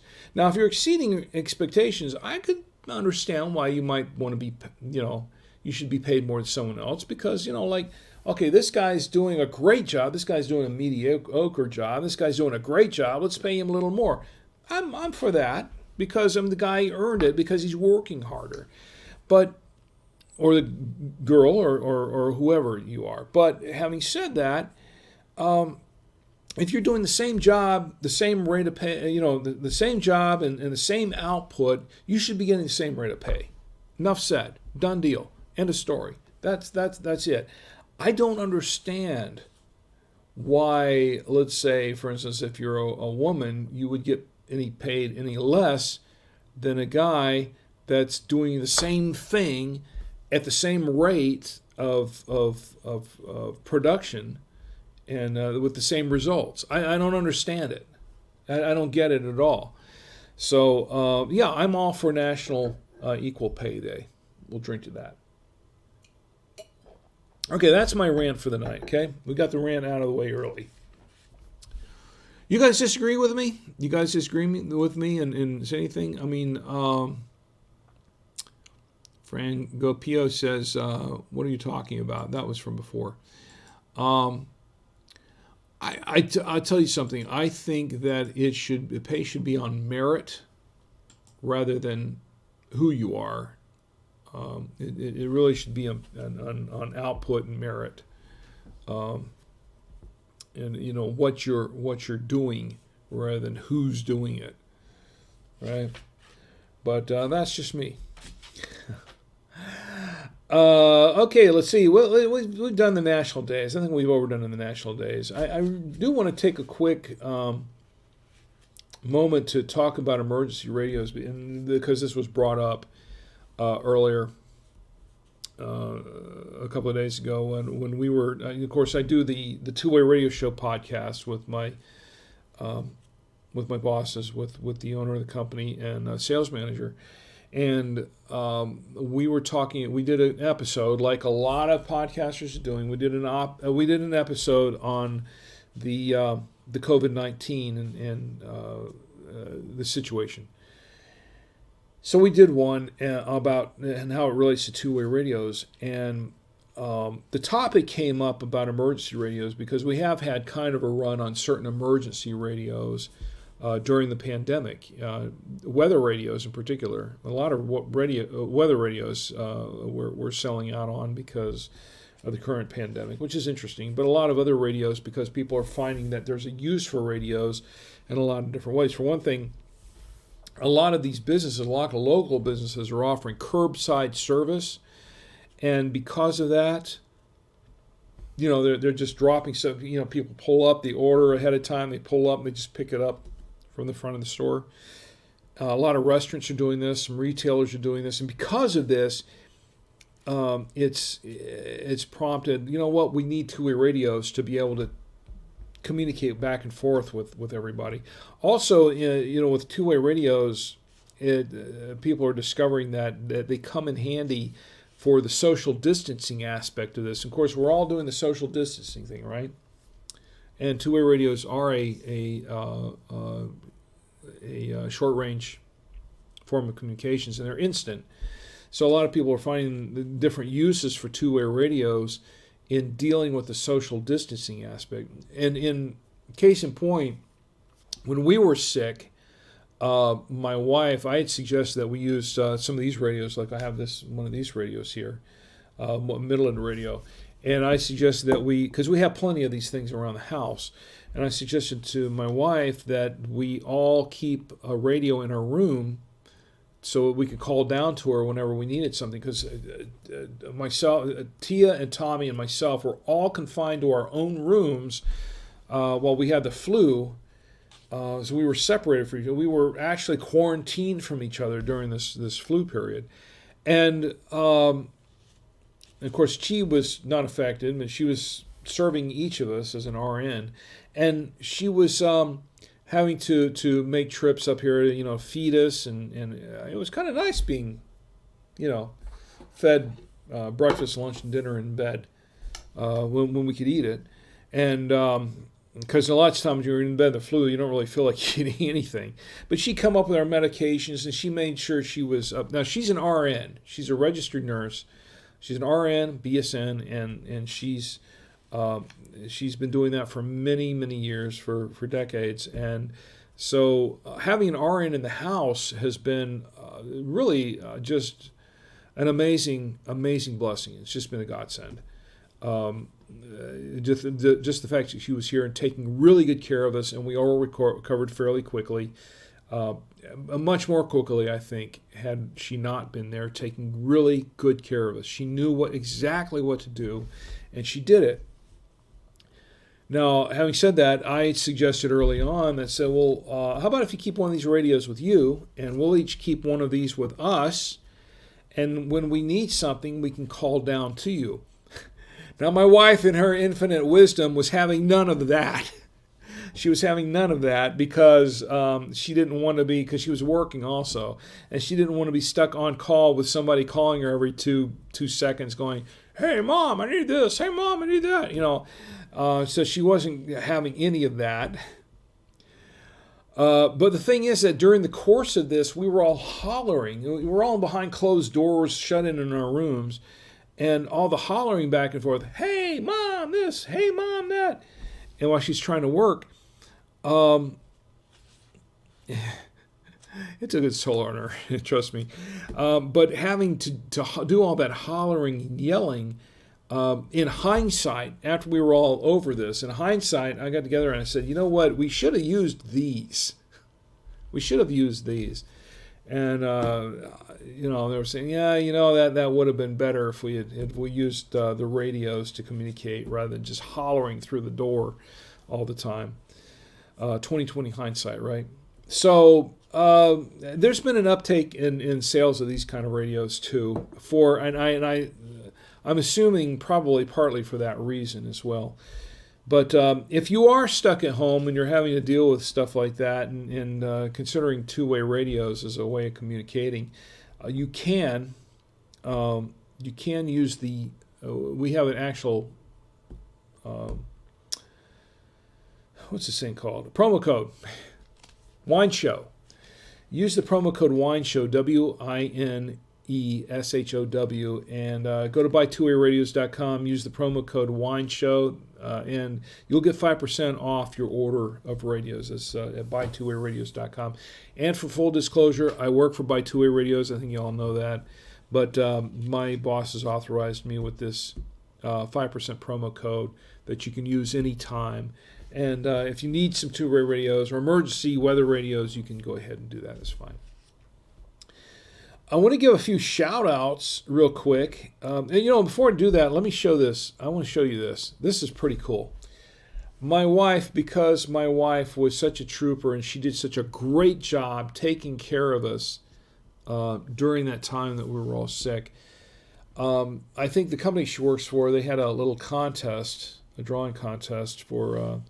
And my daughter entered it, and this is what she did. She did this really cool graphic of a nurse, kind of a haggard nurse. You can see the torn hose, and she's just haggard. She's been without sleep for a while. Look at the expression on her face. She's going like 30 hours without sleep, and just taking care of everybody, and with the medications on the tray and the.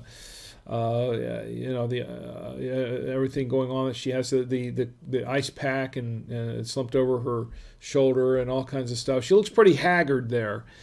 My daughter Tia did that, and she won. She won the contest with that image. I think everybody loved that. It was great. But I wanted to share that with you because it was just, I was so impressed. First of all, she's a great artist.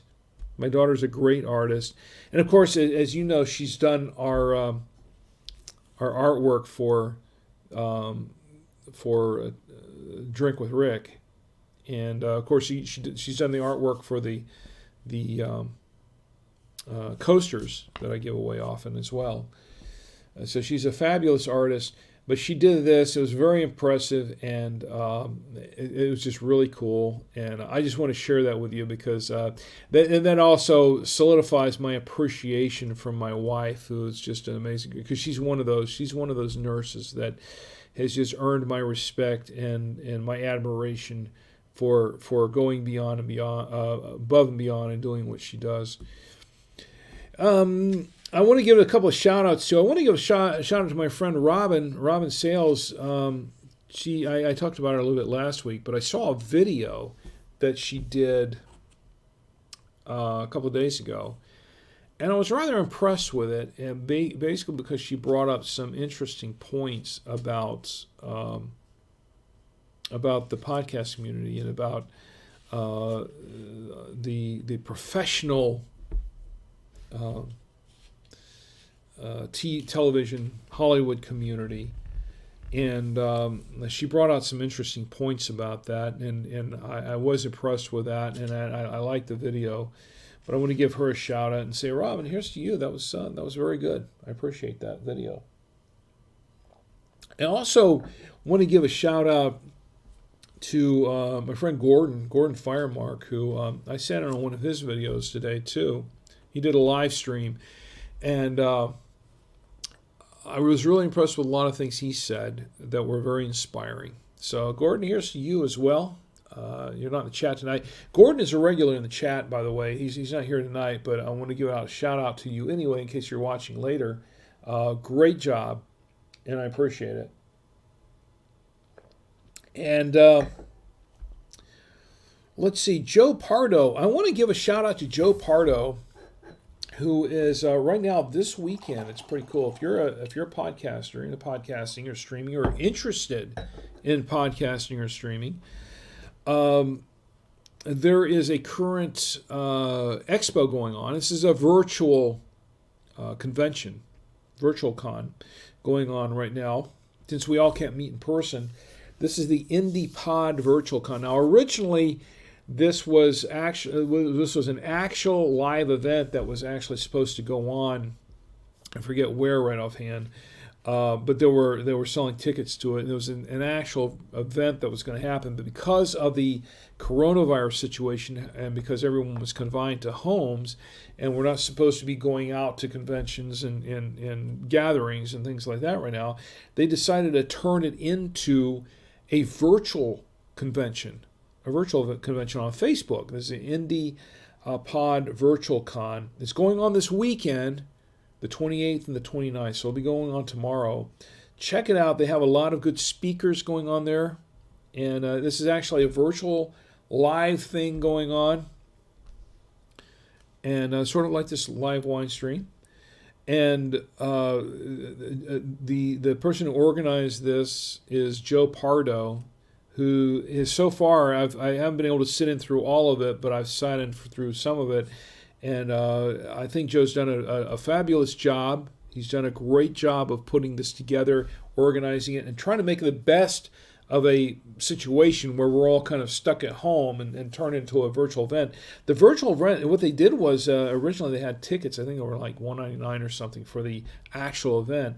But when they turned it into a virtual con, they made it available for free. So it's available for free. So if you're into podcasting or live streaming, video production, or if you're interested in getting into that, check out Indie Pod Virtual Con. That's a group going on. You can join. It's free to join. It's free to participate in. It's a lot. It's really good. You'll learn a lot of stuff. There's some great speakers. A lot of the speakers, a number of the speakers I know personally, and some of them I can vouch for as far as they're the ones that I don't know personally. I can vouch for their knowledge about the topics that they're talking about. But check it out. Check it out. It's definitely worth it. And I want to give a shout out to Joe because that's a lot of work, and especially having to put something like that together quickly. That's really, really good. And here's to you. Here's to Joe Pardo. I salute you, buddy. I really salute you. That's a lot of work. And he's doing a fabulous job of it. He really is. If you have a chance tomorrow being Sunday the 29th, check it out. Good stuff. It's all good stuff. To recap, I want to recap because it's time to close the stream up. We're going along. I don't want to do another 2.5 hour stream like I did last week. But to recap what we have been drinking tonight is, it's the wrong one. We have been drinking, let me give a close-up shot of this. We have been drinking the Rockbrook. This is a Cabernet. It's a 2017 Cabernet. And it's a very low-priced wine. It's surprisingly low-priced wine, but it's actually a very good value for the price. I want to say that this wine, it has been... I was very surprised with this wine. I really was, especially for the price. I wasn't expecting a $2 chuck, so to speak, but I was expecting something really, really on the low end quality-wise. That's really not the case. I was really surprised. This is really more of an $8 to $9 bottle of Cab, maybe a $10 bottle of Cab. In fact, I think it's really on par. I would say it's really on par, maybe a little bit better than the very first cab that we did on our very first wine stream. This is the very first. You can't even see it back in there anymore. The very first Cabernet that started this wine stream, and that was the collections from Target. Target had launched their own line of wines, higher priced wines, premium wines, I guess you could say, called the collection. Excuse me, the collection. And it was actually okay. I mean, it wasn't anything to write home about, but it was okay. You know, it was decent for $10 a bottle. I really thought it was more of an $8 bottle of wine, but it was okay. It wasn't bad. But this one, not that one, this one, the Rockbrook, I think is actually better than the collections, in my personal opinion. I think so. It's really better than the original one, or the first one that I did. That was supposed to be a low-priced wine. Well, actually, it was supposed to be a premium $10 wine. I think this for $5.99. I think this is really on par with that wine, maybe better. And it goes well. It goes well with a lot of the foods that we tried. Actually, it goes well with everything that we tried. We tried it with the hamburger, with the burger. We tried it with and it brought out a little bit of smokiness with it. It goes really well with my wife's lasagna. I thought it really brought out and complemented. It really complemented the sauce in there and somewhat the cheese as well. I think it went well with the cheddar. It made the cheddar a little better. It made it stand out more. And the creamy Gouda, that was definitely another winner. Definitely another winner. Now, there is one thing that we have not tried it with that I promised that we would, and that is the cheesecake. My lovely wife's cheesecake. This is the wrong one again. Cheesecake. And we're going to try it again. Now, what this is a cheesecake that has a Oreo. I don't know why I have trouble remembering that. Oreo crust in the cheesecake, and then it has a strawberry topping, a strawberry glazed topping with real strawberries in it. She mixed up herself. She blended it all together herself. She did this whole thing from scratch, by the way. She did this all by scratch. I saw her doing some of this, and it smelled great when she was baking it. But and I tried some last night. It was an awesome cheesecake. We're going to try some of this with the wine. So let me go ahead and refill the glass just a little bit. We'll try it with a little bit of the wine. I know I'm going long on this, folks, but bear with me here because I did promise I was going to try this. Let's see how it works with the wine. And now, let me tell you something before I start. Wines, you think, well, I think of pairing wines with different foods. That's one thing. But wines with desserts. The thing about wine is because of their alcohol content, and this actually has a fairly light alcohol content compared to a lot of other wines that we tried. 12.5% is actually pretty low compared to a lot of different cabs. And I give kudos to Rockbrook for that. It's low in compared to a lot of the different wines we've tasted, but the thing about the wines is that in general, a lot of red wines, in particular, will go pretty well with things like chocolate, chocolatey desserts and things like that, and some chocolate cakes and things like that. This, I don't know. We'll try it out. But wines, and there are dessert wines. There are wines that are designed just to be for dessert consumption and to go with desserts. And a lot of those are sweeter wines. And some of them I don't care too much for because they're already too sweet, and it just kind of makes whatever you're eating that's for dessert even sweeter. It's almost sickly sweet, in my opinion. That's just me. That's my personal palate. I'm not a sommelier, and I don't play one on TV. But I'll say that I do have my preferences for wine. I'm not big on sweet wines. Some people love them, but I'm not big on them. I like the dries, the dry reds in particular. Let's see how this pairs up with this Rockbrook. My goodness. This is a creamy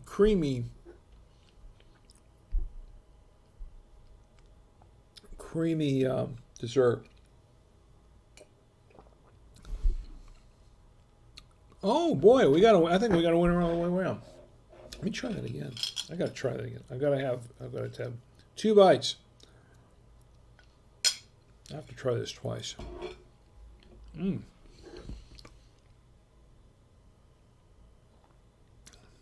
Oh my goodness. Wow. It's not that it makes it sweeter, but what this does do is it really brings out, it really, I don't want to say the word blossoms. It makes this thing blossom out. It really does adds to the flavor, the existing flavor of this cheesecake. And I think part of it's because the strawberry on top, because this is real strawberry. My wife made she took strawberries and blended them up and made them into a strawberry topping and put it on this. So this is a natural strawberry topping on this cheesecake. And I think what it does is it really brings out the strawberry. It brings out the cheesecake part of it, but it really makes the strawberry on this stand out. And this is really good. I'm going to be eating this after we close the stream. I'm going to finish eating this with the wine. This is really good. I really enjoy this. So in short, to kind of sum this up, I think that this Rockbrook is actually a pretty good buy. Especially $5.99. I've got the receipt here somewhere. Is this it? Yeah, the receipt from Winestore-online.com. $5.99. If you are looking for a budget wine, and of course we're all on a budget these days, right? Because of the current situation. A lot of unless you're some Hollywood celebrity that seems to have unlimited funds and can stay at home just for fun. I don't know. I'm not going there right now. But unless you're somebody like that, I think most all of us are on a budget of some sort. And getting something like this Rockbrook, which is under $6, I think is a real bargain. For what it's worth, for its value.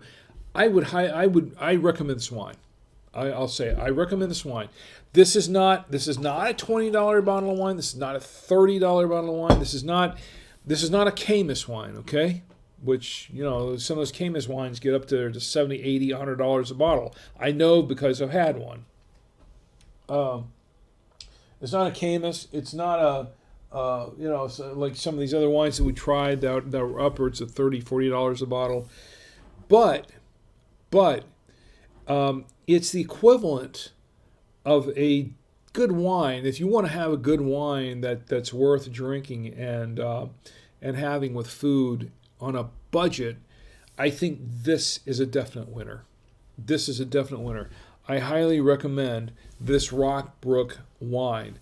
So, and once again, I'm not being paid by Winestore. I frequent Winestore. I'm a patron there. I know the people who work there, Matt and Molly and Trish and all those guys, John. They're great people, but I'm not being paid to say this. All right, I'm just saying that this wine, I really, really enjoy this wine. Definitely is worth it. This is just from a personal review and a personal standpoint. By the way, they did not give me this bottle of wine. I bought it, okay? Just to be, for full disclosure, I bought and paid for this bottle of wine.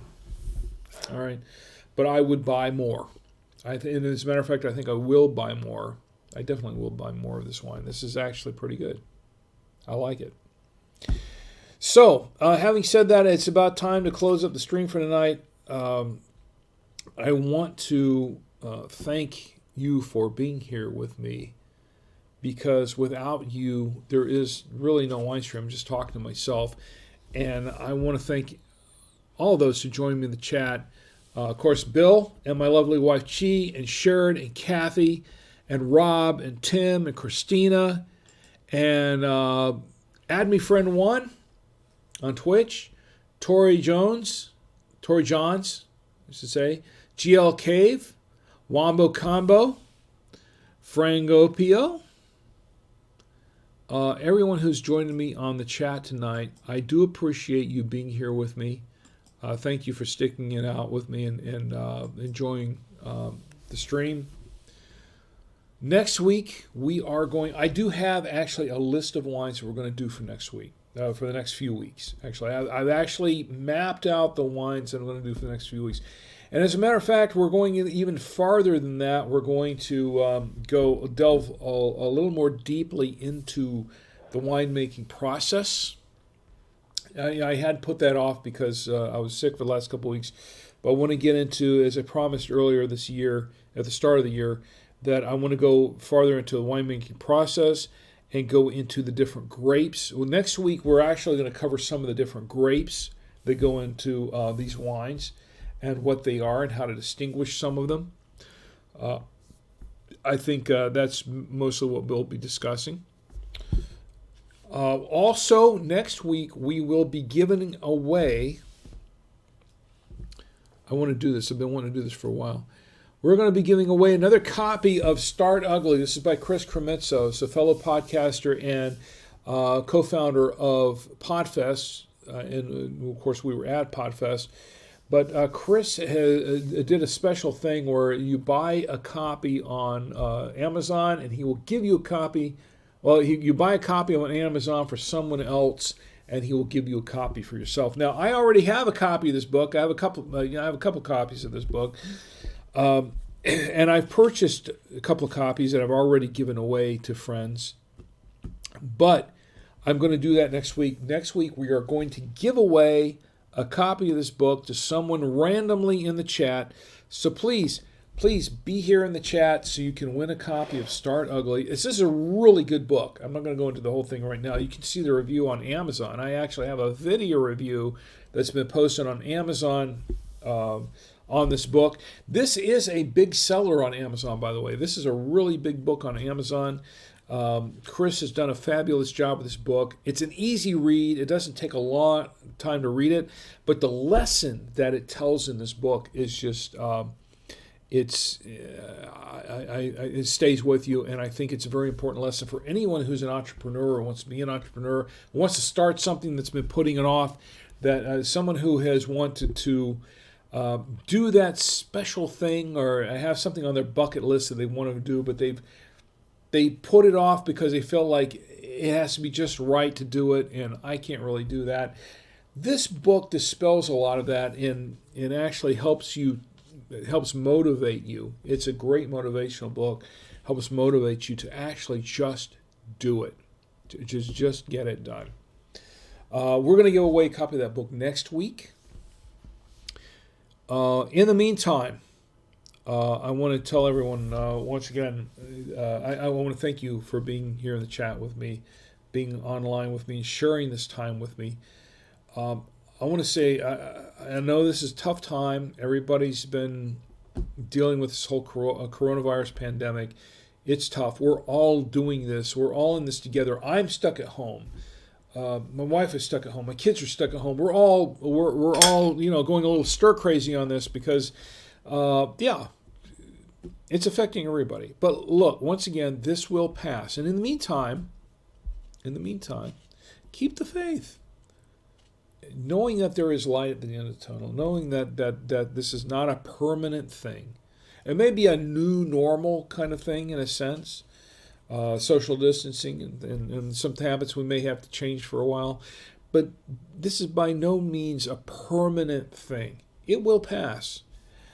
And when it's done, I think we'll all be better for it. We'll all be stronger for it. We'll be much better for it in the end. But in the meantime, I want to say that it is important to follow the instructions that our leaders have given us.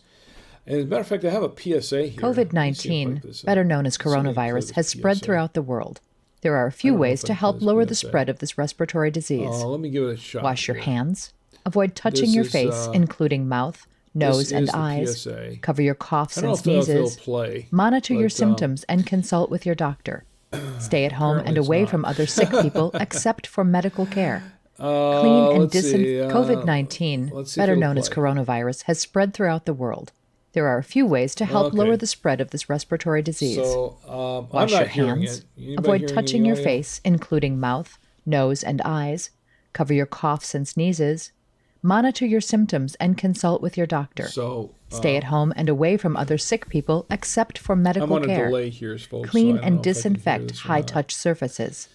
For more information, please visit cdc.gov/COVID-19. Thank you. Okay. I guess it did play. I was on a delay of some sort.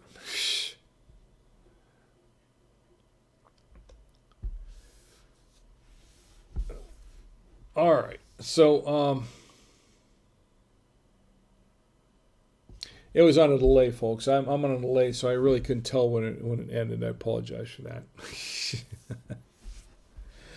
So anyway, that's the disclaimer. I'm going to have to get used to playing this because we're going to be playing various versions of this disclaimer for the next few weeks. But I just want to let you know that once again, we're all in this together. Wow, the delay on here is something else. I didn't realize that I was talking over this, and it's kind of tough to tell because I'm on like a 20-second delay here from Facebook. But anyway, so please follow the instructions in that in that public service announcement, and that is sanctioned by the CDC. I want to say that I really appreciate you being here with me tonight. And I will hope you join me again next week. And I hope everybody will be here to do that. Hopefully I'll be here to do that. That coronavirus will pass us all up and not affect us any more than it already has. I do appreciate you being here with me every week. And I also want to reiterate, please do not drink and drive. If you're at home, now here's the cool thing. If you're at home and you're drinking at home, that's the place to be, right? That's the best place to be when you're drinking. As a matter of fact, I have heard that ABC stores and a lot of local supermarkets and other liquor stores are actually open because they're considered at least in our state, they're considered to be essential businesses, right? The liquor stores are considered essential businesses, as are the supermarkets. So, and Winestore is one of those as well, as a matter of fact. And I believe Total Wine and wherever else you shop for wine, a lot of those are considered essential businesses. So I'm going to reiterate this commitment I made to you before, that as long as I am able, as long as I can, I will commit myself to doing this every week to kind of help take the edge off of a lot of this stress and the tribulation that we're going through here with the coronavirus. Maybe in some small way what I'm doing will help. I don't know. I really don't know if it does at all, but in some small way, maybe, hopefully it does. In the meantime, though, please stick to drinking at home. Don't drink and drive. Don't text and drive. Please do not text and drive. That's a pet peeve of mine. But I want you to drink responsibly in the comfort of your home and have a great week. I want everybody to have a safe week. So you can join me here next week on the Saturday Night Wine Stream, and we all can get together and drink with Rick. Good night.